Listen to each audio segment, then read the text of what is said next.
Well, happy summer solstice, everyone, and happy Father's Day to all the fathers out there. This is Stacy, my better half, and my partner in crime on our Amazon FBA seller business. Making a quick video today. We got a question in the Blaze in the Jungle Facebook group from Elsie.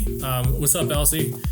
So Elsie's been stuck on her first product selection stage for longer than she'd like to admit, mostly because she's scared choosing the wrong product, especially large items.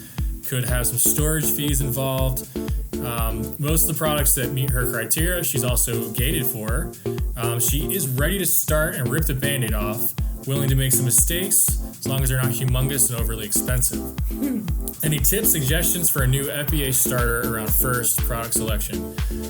Great question, Elsie. I know we spoke behind the scenes on this one, but I wanted, for the benefit of everybody else, to kind of expand on that. We have actually an answer to that question based on our own experience. So first of all, let me tee that up a little bit. So you're an Amazon seller, you're brand new to Amazon. There's so many things to learn. There's a huge process. Wiring money to overseas, probably China, is scary the first time you do that. Shipping over, thousands of units over to the Amazon warehouse is scary. How do you do sea shipping? All these things. How do you make progress when you're a new seller without being overwhelmed and without making that huge commitment? Like, what can you do to sort of inch your way forward and sort of back into that? Well, the short answer is something that's near and dear to our heart. The way we actually started, we did start with private label, but we also started with retail arbitrage as well. So what that means, what retail arbitrage is, you go to big box stores like Walmart, you hit the clearance rack, you buy their stuff cheap, you flip it on Amazon, and that, ironically, it gets you like 90% of the way through the entire process of selling on Amazon.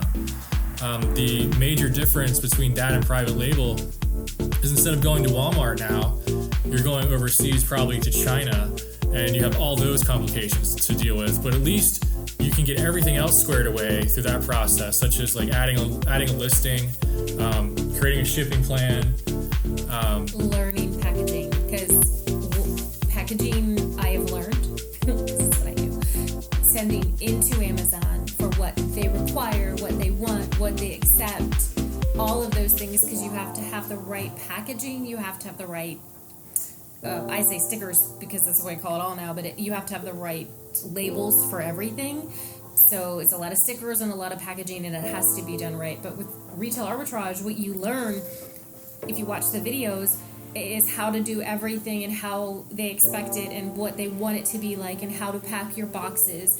So it's actually, like now it's just really, I say second hat, but it's just really simple for me, because now that's just, I know how to do it because I learned from so much retail arbitrage. So there's a noise that you're not a true Amazon seller until you know what noise is the worst sounding noise on the history of the planet. And if you know what it is, leave a comment down below. I'm not even going to say what it is, but I want to see what you guys say. It is the worst sound ever, and you are not a true Amazon seller until that sound is ingrained in your head and in your nightmares.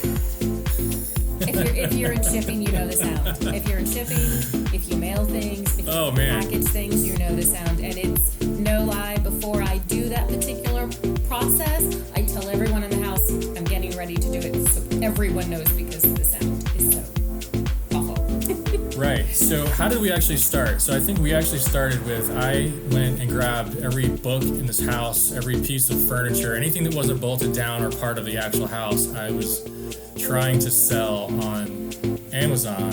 And Stacy pulled back probably 95% of all the things I was trying to sell. I was going to liquidate the whole house. I was ready to go sell in. my dishes, everything. It was too much for me. So we got all our books together. We got a bunch of stuff we were going to sell. We listed, there's a barcode scanner within the seller app itself, and it'll tell you all those things. It'll tell you if you are able to sell that particular brand. It'll tell you all the things you need to know. So you list all the items you're going to sell on Amazon, and then you have to box them up. The packaging, the box all that stuff up and send it into their warehouse, which includes creating a shipping plan and the whole 9 yards. Once you have that established and you sent your stuff in, Amazon will then take your goods, and they'll ship them internally to all their warehouses, which takes a few weeks to do, and then they become available. And then hopefully, if you picked your products right, they're going to sell for you, relatively quick. I'd say within 90 days is the best. 30 days is obviously the best, but within 90 days would be good. And you'll get to experience all that. As you sell items, you'll get the fees. You'll see the storage fees coming through. You'll get paid. You'll have to set up your own account on how they're going to pay you.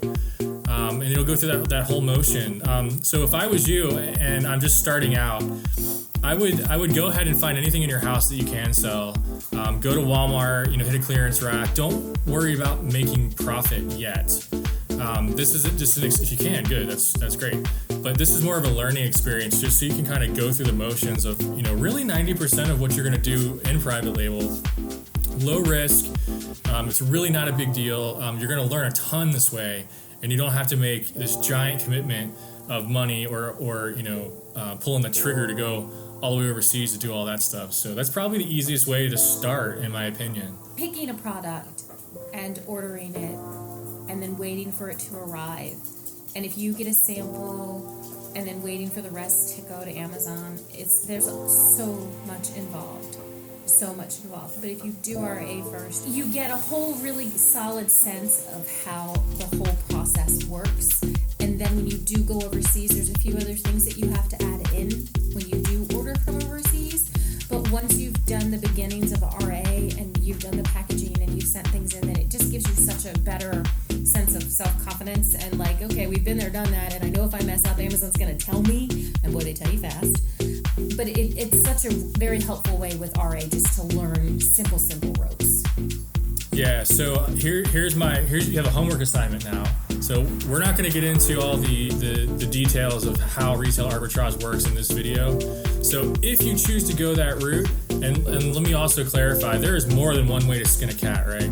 There's so many different ways to attack Amazon that it's just not even funny. But anyway, this is just one way. This is one way, and this is what we did as we got started.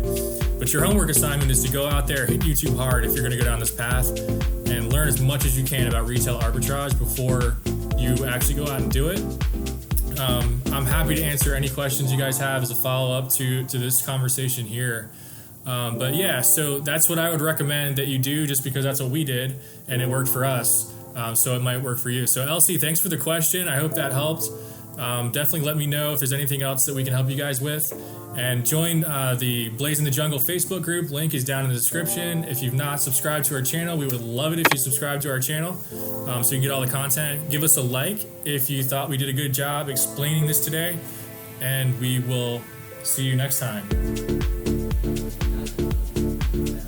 Oh, and our 14-year-old just reminded us, you got to ring the bell too, the little bell, so you get notified when we upload a video. Oh, the bell. Oh, I was wondering what he was talking about. Yeah, the little bell. But I always think it's... I mean, we can get a little ringy bell. Well, I always think of the bell. Well, let's get one. In the next video, we'll ring the little bell and we tell you all to hit the little bell. Well, it's my bell. That's what I was thinking. And tell your friends. I don't